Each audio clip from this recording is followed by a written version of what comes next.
இந்த இடைத்தேர்தல் என்பது ஒரு வேஸ்ட் ஆஃப் டைம். ஆளுங்கட்சிக்காரங்க யார் இருக்கிறாங்களோ அவங்க எம்எல்ஏ கொடுத்துட்டு போயிருங்க. காரணம், இடைத்தேர்தல் என்று சொன்னாலே அது பணம் தான். இடைத்தேர்தல் என்று சொன்னாலே மக்களை விலைக்கு வாங்கறதுக்கு முயற்சிப்பாங்க. இடைத்தேர்தல் என்று சொன்னாலே ஜனநாயகத்தை கேவலப்படுத்துவாங்க. ஆனால் இடைத்தேர்தலில் போட்டியிடாமல் இருப்பது நல்லதுன்னு மருத்துவர் ஐயா சொன்னாங்க.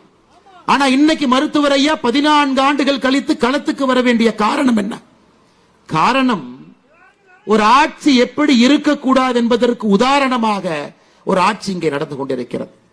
எதற்காக மருத்துவர் ஐயா தன்னுடைய உயிரை கொடுத்து வாழ்ந்து கொண்டிருக்கின்றார்களோ, மது இருக்கக்கூடாது என்று வாழ்ந்து கொண்டிருக்கின்றார்களோ, அது ஆறாக ஓடிக்கொண்டிருக்கிறது. 65 பேர் இந்தியாவினுடைய எந்த மாநிலத்திலும் கூட சமீப காலத்தில் கள்ளச்சாராயத்தை அறிந்து இறந்ததாக நாம் பார்க்கலை. ஆனா தமிழகத்தில் 65 பேர் இறந்திருக்கிறாங்க. 23 பேருக்கு முழுவதுமாக கண் பார்வை இல்லை. இந்த அவலத்தை எல்லாம் பார்த்து கொண்டிருக்கின்றோம். எப்படி மருத்துவர் ஐயாவால் பொறுத்து கொண்டிருக்க முடியும்? அதையெல்லாம் தாண்டி மக்களுக்கு எதிரான ஒரு ஆட்சி இங்கே நடந்து கொண்டிருக்கிறது. அதை எப்படி கை கட்டி வேடிக்கை பார்ப்பது என்கின்ற ஒரே காரணத்திற்காக இன்னைக்கு தேசிய ஜனநாயக கூட்டணி சார்பாக பாட்டாளி மக்கள் கட்சி இங்கே களத்தில் இறங்கி நம்முடைய அன்பு தலைவர் சி அன்புமணி அவர்கள் நம்முடைய வேட்பாளராக நின்று கொண்டிருக்கின்றார்கள். அருமை சொந்தங்கள், இது ஆண்டவன் நமக்கு கொடுத்திருக்கக்கூடிய ஒரு வாய்ப்பு. அண்ணன் இன்னைக்கு சட்டமன்றத்துக்கு போறனால தமிழகத்துல ஆட்சி கவிழ்ந்துருமா? இல்லைங்க. சி அன்புமணி அண்ணன் அவர்கள் இன்னும் ஒரு 15 நாட்கள்ல சட்டமன்றத்துக்குள்ள போனா தமிழகத்தினுடைய அரசியல் வரலாறு மாறுமா? மாறும். இதற்காகத்தான் இந்த தேர்தல் ஒரு சரித்திர முக்கியத்துவம் வாய்ந்த ஒரு தேர்தல். இன்னைக்கு திமுக என்கின்ற இந்த கட்சி எப்படி ஆட்சி பண்றாங்க? இதை சாமி விவேகானந்த அவர்கள் பல ஆண்டுகளுக்கு முன்பு சொல்லி இருப்பார். ஒரு குரங்கு, அந்த குரங்கே தன்னிலை மறந்து இருக்கக்கூடிய ஒரு குரங்கு மரத்து மேல ஏறி இருக்கு. அந்த குரங்கு மரத்தின் மீது அமர்ந்திருக்கும் பொழுது ஒரு தேல் அந்த குரங்கை கடிச்சு வச்சிருது. யோசிச்சு பாருங்க, ஒரு தேல் ஒரு குரங்கை கடிச்சு வச்சா அந்த குரங்கு எப்படி இருக்கும்? அதுக்கப்புறம் அந்த குரங்கு கல்லை குடிக்குது.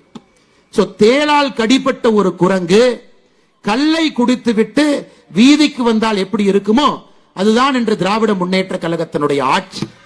மதம் பிடித்த யானை என்று சொன்னால் அது பொய்யாகிவிடும். அதிகார பலத்தை வைத்துக் கொண்டு நான் என்ன வேண்டுமானாலும் செய்வேன், யாரும் என்னை கேள்வி கேட்க மாட்டார்கள். ஜனநாயகத்தில் தேர்தல் வரும் பொழுது பணம் கொடுத்து விலைக்கு வாங்கி விடுவேன். ஜனநாயகத்தையே ஒரு புதைகுழியில் நான் புதைப்பேன். அப்படி இருக்கும் பொழுது மக்கள் என்னை பற்றி எப்படி பேசுவார்கள் என்பதை இந்த 3 ஆண்டு காலமாக திமுக தன்னுடைய ஆட்சியில் நடத்தி கொண்டிருக்கின்றார். ஈரோடில் இடைத்தேர்தல் நடந்தது. பட்டி பட்டியாக மக்கள் அடைத்திருந்தார். ஆனா இங்கே பாட்டாளி மக்கள் கட்சி இருக்கிறனால அந்த பட்டியெல்லாம் பறந்துவிடும் என்பதற்காக விக்கிரவாண்டிக்கு பட்டி வரவில்லை. ஆனா பட்டிக்கு பதிலாக இங்கே வேட்டி வந்திருக்கிறது. கடந்த 2 நாட்களாக பார்த்து கொண்டிருக்கின்றோம். 3 வருட காலமாக ஆட்சியில் இருக்கக்கூடிய ஸ்டாலின் அவர்களுக்கு தன்னுடைய ஆட்சியின் மீது அவருக்கே நம்பிக்கை இல்லை. நான் வேலை செஞ்சிருக்கிறேன், நாங்க இந்த இடைத்தேர்தலில் யாரும் வந்து ஓட்டு கூட கேட்க மாட்டோம், நீங்க திமுக ஓட்டு போடுங்கன்னு அவர் சொல்லி இருந்தால் நாம் அவரை பாராட்டி இருக்கலாம். அதை விட்டு விட்டு வீதி வீதிக்கு ஒரு அமைச்சர், அந்த அமைச்சர் கூட சில அல்லக்கைக, அந்த அல்லக்கைகளோட வேட்டி, அவங்களோட பணப்பை, இதை வைத்துக் கொண்டு இந்த தேர்தலை விலைக்கு வாங்கி விடலாம் என்று விக்கிரவாண்டிகளை சுற்றிக் கொண்டிருக்கின்றார். அதற்கெல்லாம் பதிலடி கொடுப்பதற்காகத்தான் இந்த பிரம்மாண்டமான பொதுக்கூட்டம். மேடையிலே நம்முடைய தலைவர்கள் எல்லாம் அண்ணன் அன்புமணி அவர்களோடு கைகோர்த்து இங்கே நின்று கொண்டிருக்கின்றோம். அருமை சகோதர சகோதரிகள், தமிழகத்தினுடைய அரசியலை மாற்றக்கூடிய தேர்தல். மேடையில் நம்முடைய இருவரும் தலைவர்கள், முன்னாள் முதலமைச்சர் அண்ணன் ஓ பன்னீர்செல்வம் அவர்கள், அண்ணன் டிடிவி தினகரன் அவர்கள், இருவருமே அம்மாவினுடைய சாட்சியாக இங்கே அமர்ந்திருக்கின்றார். எப்படி புரட்சி தலைவர் அவர்களுக்கு திண்டுக்கல் என்பது ஒரு மந்திர சொல்லாக மாறியதோ இடைத்தேர்தல்ல, அதே போல தேசிய ஜனநாயக கூட்டணிக்கு விக்கிரவாண்டி என்கின்ற மந்திர சொல் தமிழகத்தினுடைய அரசியலை மாற்றக்கூடிய மந்திர சொல்லாக இருக்கு. இன்னைக்கு அண்ணன் அன்புமணி அவர்களை கொஞ்சம் உத்துப்பாரு. அவர் சி அன்புமணி மட்டும் இல்லைங்க, அவர் சி அன்புமணி BA.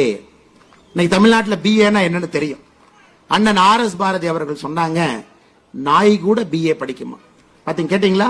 நாய் கூட தமிழகத்தில் BA படிக்கும். அதெல்லாம் நாங்கள் போட்ட பிச்சை. இது இன்னைக்கு மட்டும் சொல்லுங்க, தொடர்ந்து திராவிட முன்னேற்ற கழகத்தினுடைய அராஜக பேச்சு. தமிழகத்தில் வழக்கறிஞர் இருக்கின்றார்கள், நீதியரசர்கள் இருக்கிறாங்கன்னா நாங்க போட்ட பிச்சை. நேற்று சென்னையில் அவர்கள் பேசியது, BA நாயெல்லாம் படிக்குது, தமிழகத்தில் நாய் கூட BA படிக்கலாம். ஆனால் அன்பு சகோதர சகோதரிகளே, ஒரு திமுக ஆட்சியினுடைய உச்சகட்டம் எந்த அளவுக்கு போயிருக்குன்னா, அராஜக போக்கு எந்த அளவுக்கு போயிருக்கிறது என்றால் நம்மை எல்லாம் நாய் என்று சொல்லக்கூடிய அளவுக்கு திராவிட முன்னேற்ற கழகத்தினுடைய அராஜக போக்கு இருக்கு. அதே பிஏவை படிச்சுட்டு 2016 தேர்தல் இங்க நின்று நமக்காக தொடர்ந்து உழைத்துக் கொண்டிருக்கின்றார். அவருடைய துணைவியாரும் கூட ஒரு பள்ளி ஆசிரியராக இருக்கிறார். நமக்காக ஒரு எளிமையான மனிதர், எல்லா சமுதாயத்தினுடைய அன்பை முழுமையாக பெற்று விக்கிரவாண்டி தேர்தலில் ஒரு சரித்திரத்தை ஏற்படுத்துவதற்காக மாம்பழ சின்னத்தில் நம்முடைய வெற்றி வேட்பாளர் நின்று கொண்டிருக்கின்றார்கள் என்பதை நாம் அனைவரும் உணர்ந்து செயல்பட வேண்டும். அதே நேரத்தில் அன்பு சகோதர சகோதரிகளே, மேடையில் இருக்கக்கூடிய தலைவர்கள் என்ன சாதிச்சாங்க? 2024 பாராளுமன்ற தேர்தலில் மேடையில் இருக்கக்கூடிய தலைவர்கள் என்ன சாதிச்சாங்கன்னு நீங்க கேட்டீங்கன்னா உங்களுக்கே பதில் தெரியும். திராவிட முன்னேற்ற கழகம் 1949 உருவான கட்சி, 67 ஆட்சிக்கு வந்த கட்சி, 5 முறை முதலமைச்சராக இருந்து 6வது முறை ஆட்சி அதிகாரத்தில் இருக்கக்கூடிய திமுக, இதற்கு முன்பு நடந்த பாராளுமன்ற தேர்தலில் வாங்கிய வாக்கு 33%.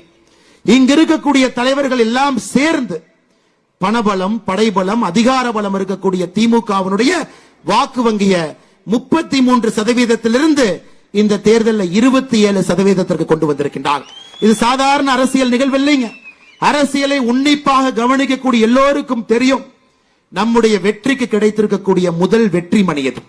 33%இலிருந்து 27% ஒரு ஆளும் கட்சியினுடைய 6% வாக்கு இங்க இருக்கக்கூடிய தலைவர்கள் எடுத்திருக்கின்றார். காங்கிரஸ் கட்சி 12% வாக்கு 2019 பெற்றிருந்தது. இன்னைக்கு 10%, கிட்டத்தட்ட 2% காங்கிரஸ் கட்சியினுடைய வாக்கு எடுத்திருக்கின்றார். நம்பிக்கையோடு நாம் நிற்க வேண்டும், அது ரொம்ப முக்கியம். இத்தனை காலமாக எல்லா முயற்சி சென்று பார்த்தாச்சு. ஐயா ஜி.கே. மூப்பனார் ஐயா அவர்கள் ஒரு மிக முக்கியமான ஒரு முயற்சி எடுத்தாங்க. தமிழகத்தில் ஒரு மாற்று அரசியலை கொண்டு வர வேண்டும் என்பதற்காக ஒரு பெரிய முயற்சி எடுத்தாங்க. அதன் பிறகு 2016 மாற்றம் முன்னேற்றம் என்கின்ற மிகப்பெரிய ஒரு முயற்சியை அண்ணன் டாக்டர் அன்புமணி ராமதாஸ் ஐயா அவர்கள் எடுத்தாங்க. ஒரு புதிய அலக்கணம், ஒரு அரசியலே ஒரு வித்தியாசமான ஒரு பார்வை. பேச்சை கேட்கும் பொழுது ஒரு இளைஞர் அரசியலுக்கு வந்தால் எப்படி இருக்கும் என்பது 2016 அவர் பேசிய பேச்சு.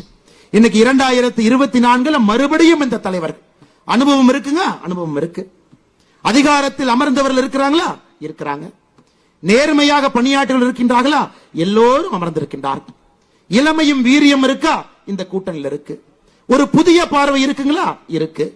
தமிழகத்திலே ஒரு மாற்று அரசியலை 2026 கொண்டு வந்து திமுகவினுடைய கோரப்பிடியிலிருந்து தமிழக மக்களை காப்பாற்ற வேண்டும் என்கின்ற வேகம், விவேகம் கலந்த ஒரு கூட்டணி மேடையில் இருக்கக்கூடிய தேசிய ஜனநாயக கூட்டணி.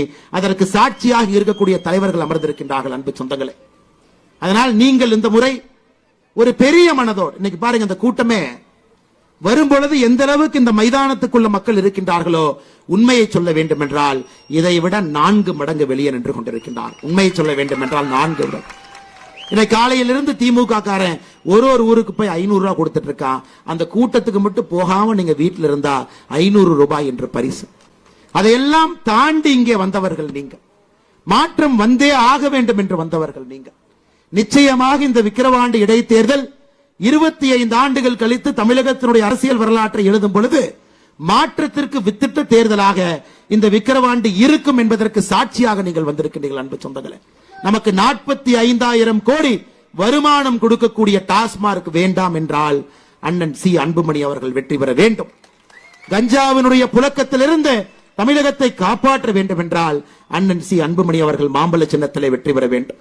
படித்த இளைஞர்களுக்கு படிப்புக்கேற்ற வேலையும் வேலைக்கேற்ற ஊதியமும் வேண்டும் என்றால் அண்ணன் சி அன்புமணி அவர்கள் மாம்பழ சின்னத்திலே வெற்றி பெற வேண்டும். தமிழக அரசியலே நம்முடைய தலைமுறை தலை நிமிர்ந்து நிற்க வேண்டும். குடும்ப ஆட்சியினுடைய கட்டுப்பாட்டில் இருந்து ஒரு தலைமுறை, அடுத்த தலைமுறை, 3ஆம் தலைமுறை, 4ஆம் தலைமுறை என்று அடையாளம் காட்டிக் கொண்டிருக்கக்கூடிய திமுகவினுடைய பிடியிலிருந்து தப்பிக்க வேண்டும் என்றால் மாம்பழ சின்னத்திலே அண்ணன் சி அன்புமணி அவர்கள் வெற்றி பெற வேண்டும்.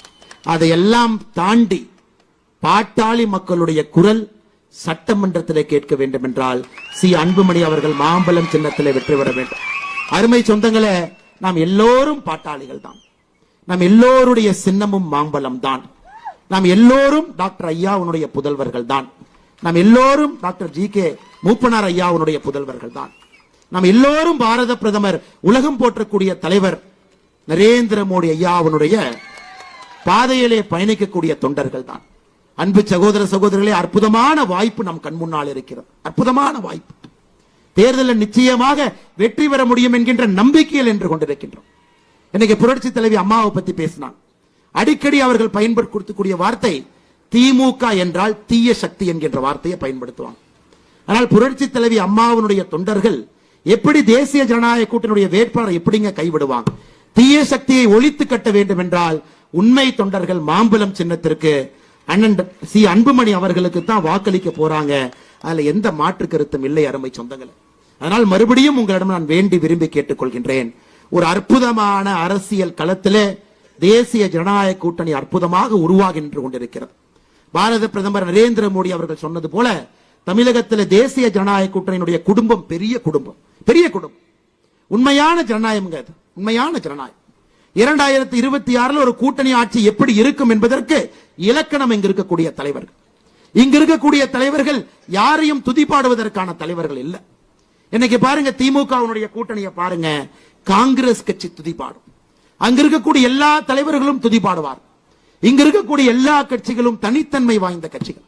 அந்த கட்சிகளுக்கு என்று ஒரு கொள்கை, அந்த கட்சிக்கென்று ஒரு தனி பாதை, அந்த கட்சிக்கென்று ஒரு தனி பார்வை. ஆனால் ஒன்றாக இணையும் பொழுது நமக்கு இருக்கக்கூடிய ஒரே ஒரு குறிக்கோள் தமிழகத்தினுடைய மாற்றம், தமிழகத்தினுடைய முன்னேற்றம். அந்த ஒரே ஒரு குறிக்கோளுக்காக எல்லா கட்சிகளும் எல்லா தலைவர்களும் மேடையின் மீது அமர்ந்திருக்கின்றார்கள் அன்பு சொந்தங்களே. அதனால் உங்களிடம் நான் வேண்டி விரும்பி உங்களுடைய பாதம் தொட்டு அன்போடு கேட்டுக்கொள்கின்றேன். இந்த மிக முக்கியமான தேர்தலை நம்ம தவறவிடக் கூடாது. இல்ல ஒருத்தர் ஜெயிக்கிறதுனால ஆட்சி மாறுமா அப்படின்னு நீங்க நினைக்க கூடாது. இல்ல ஆளுங்கட்சி இத்தனை பக்கம் சுத்திட்டு இருக்கிறாங்களே, அவங்களுக்கே ஓட்டு போட்டலாம், 2 வருஷம் தானே, 2026 அண்ணனுக்கு மறுபடியும் ஓட்டு போடலாம், அந்த மாதிரி நீங்க நினைக்க கூடாது. இல்லைங்க, இவ்வளவு தூரம் அமைச்சர்கள் வீதி வீதியா வந்து கையெடுத்து அமைச்சர்கள் வீதிக்கு வருவது இடைத்தேர்தல் போது மட்டும்தான். மிச்ச நேரத்தில் அமைச்சரை பார்க்க போனீங்கன்னா என்ன சொல்லுவாங்க? ஓசி, நீ வந்து இந்த ஜாதி, நீ இப்படிப்பட்டவன், நீ அப்படிப்பட்டவன் மிச்ச நேரத்தில் அமைச்சர்கள் சொல்லுவாங்க. மனுவை கொண்டு போனீங்கன்னா தலையில கொட்டுவாங்க. ஆனா இடைத்தேர்தல் வரும் பொழுது ஒரு அமைச்சரும் வீதிக்கு வந்து அம்மா உங்க காலை காட்டுங்கம்மா, உங்க கையை நான் காலா நினைச்சுக்கிறேங்க அம்மான்னு கேட்பாங்க. அதற்காக மயங்கி நாம் யாரும் கூட பரிதாபப்பட்டு திராவிட முன்னேற்ற கழகம் என்கின்ற தீய சக்திக்கு நாம் வாக்களிக்க கூடாது அன்பு சொந்தங்களே. அதனால் நீங்கள் பெரிய மனதோடு, திடமான மனதோடு, எது வந்தாலும் அது உங்களுடையது, உங்களுக்கு எது கொடுத்தாலும் அது உங்களுக்கு சொந்தமானது. 7ஆம் தேதி 8ஆம் தேதி எது நடந்தாலும் உங்களுக்கு வரவேண்டியது நன்றாக வந்திருக்கிறது என்பதை கிருஷ்ண பரமாத்மா சொல்லியிருப்பது போல் நீங்கள் ஞாபகம் வைத்துக் கொண்டு, ஆனால் மாற்றத்திற்காக, நேர்மைக்காக, நெஞ்சுரத்திற்காக, தமிழக மக்களை காப்பதற்காக இந்த முறை மாம்பழம் சின்னத்தில் அண்ணன் அன்புமணி அவர்களுக்கு நீங்கள் வாக்களிக்க வேண்டும் என்று அன்போடு கேட்டுக்கொண்டு, இங்க வந்திருக்கக்கூடிய எல்லா அன்பு நண்பர்களும் அன்பு சொந்தங்களும் கூட எப்படி ஒரு கூட்டணி கட்சியில தொண்டர்கள் இணக்கமாக இருக்க முடியும் என்பதற்கு ஒரு முதல் அச்சாணியாக இந்த விக்கிரவாண்டி கூட்டம், முதல் அச்சாணியாக இந்த விக்கிரவாண்டி கூட்டம்.